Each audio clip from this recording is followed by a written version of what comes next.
Halo guys, jadi hari ini gue mau nge-review buku Atomic Habit. Dimana buku ini ngajarin gue gimana caranya kita bisa ngebangun kebiasaan yang baru dan ngebuang kebiasaan-kebiasaan yang buruk. Nah, tapi aku baru baca bab pertamanya, jadi aku bakal review bab pertamanya aja. Simpelnya itu gini, ada satu hal yang harus kita perhatikan ketika kita mau ngebangun kebiasaan baru yang baik. Yang pertama adalah, kita jangan selalu berpikir bahwa dunia ini sama dengan dunia yang kita lihat ketika di game. Dunia ini sama dengan dunia yang kita lihat di Instagram. Kalau kita lihat orang itu level up terlihatnya kayak main game gitu kan, naik, progresnya selalu kelihatan.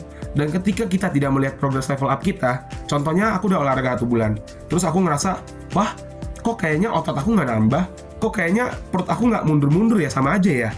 Nah, itu yang membuat kita bakal cepat berhenti. Kita merasa kayak, wah, olahraga gue sia-sia dong.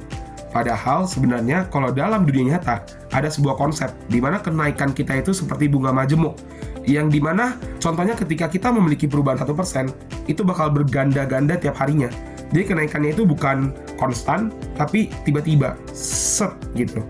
Dan orang terkadang masih di tahap dimana belum ada kenaikan, sehingga mereka merasa bahwa wah, hal yang aku lakuin itu nggak berguna, sama aja. Dan inilah yang membuat semua orang berhenti melakukan kebiasaan yang baik dan kembali ke kebiasaan yang lama. Hal kedua adalah, semua orang berfokus pada sasaran, bukan pada sistem. Contoh gini, aku mau menangin lomba public speaking, aku latihan terus, dan akhirnya aku berhasil menang. Tapi habis itu ngapain? Udah selesai kan, target aku udah sampai, jadi aku berhenti latihan. Dan akhirnya skill aku nggak berkembang. Itulah yang membuat orang stop untuk melakukan kebiasaan-kebiasaan yang baik. Padahal ketika kita berfokus pada sistem, artinya apa? Aku mau di jangka panjang, aku jadi orang yang bisa ngomong lebih baik. Maka artinya aku latih terus setiap hari. Aku ngerekam depan kamera, aku nge-review apa yang aku bicarakan, dan itu yang bikin aku terus-terusan berkembang. Namun orang biasanya selalu berpikir, oh yang penting sasaranku udah capai, selesai, and that's done. Padahal nggak seperti itu. Jadi ada 2 konsep yang aku dapat dari bab ini. Yang pertama adalah, kenaikan itu nggak selalu konstan, kenaikan itu bisa datang tiba-tiba. Maka dari itu kita tidak boleh berfokus pada si sasaran, tapi kita berfokus pada sistem. Membangun sistem dan mengubah identitas dalam diri kita.